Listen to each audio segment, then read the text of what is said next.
Lil Phantom is the meme. Lil Phantom is the kiddie coaster at Kennywood, and this coaster is no joke.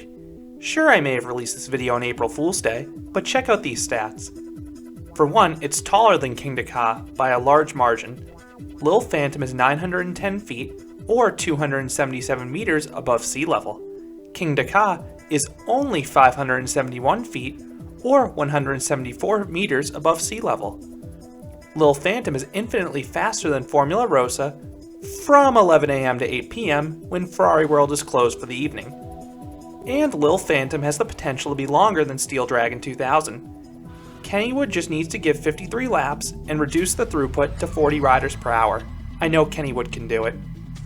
Lil Phantom is tucked in the very back of Kiddieland, underneath some trees. It's a strategic placement for many reasons. The well-shaded location helps it maintain its status as one of the coolest coasters out there.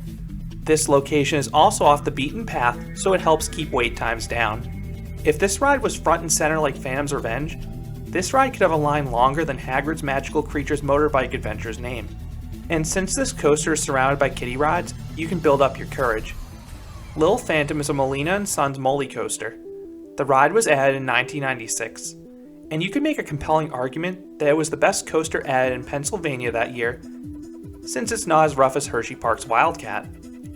Lil Phantom was named after the Steel Phantom Arrow Looper on the opposite side of the park. But when Kennywood transformed that ride into Phantom's Revenge, the new renovated Phantom was clearly named after Lil Phantom. Phantom's Revenge came 5 years after Lil Phantom. I can't make that up. Lil Phantom has a single 5-car train. It will mostly be filled with kids since adults cannot comprehend how special Lil Phantom is. But any adult who chooses to ride Lil Phantom will have to work for it. Sometimes the employees may deny you. Other times, the trains themselves may deny you, but consider it a blessing from the coaster gods if you can ride. Lil Phantom starts with a modest lift hill. It's actually faster than Phantom's Revenge's lift hill. You then drop down a twisting drop just like Phantom's Revenge and go over a few bunny hills. These hills are comparable in size to the final hills in Steel Vengeance. Do they have as much airtime though? I'll let you judge for yourself from this POV. Lil Phantom is an extremely smooth ride. Kennywood takes great care of this coaster. They know what it means to the park's lineup. That's one of the reasons it underwent an extensive refurbishment in 2007 and recently was repainted to an electric green. So what would I rate Lil Phantom? I would give this coaster a 10 out of 50.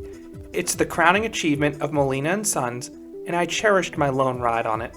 I don't want to risk riding it again and tarnishing my experience. This layout was cloned a few times, but no installation has the same reputation as Lil Phantom. So those are my thoughts on Lil Phantom, the elite kiddie coaster at Kennywood. Have you ridden this coaster? I would love to hear your thoughts down in the comments. If you enjoyed this review, I'd appreciate if you gave this video a like, and you considered subscribing, because there'll be a lot more roller coaster and amusement park videos here at Edaville Coaster. Thanks for watching.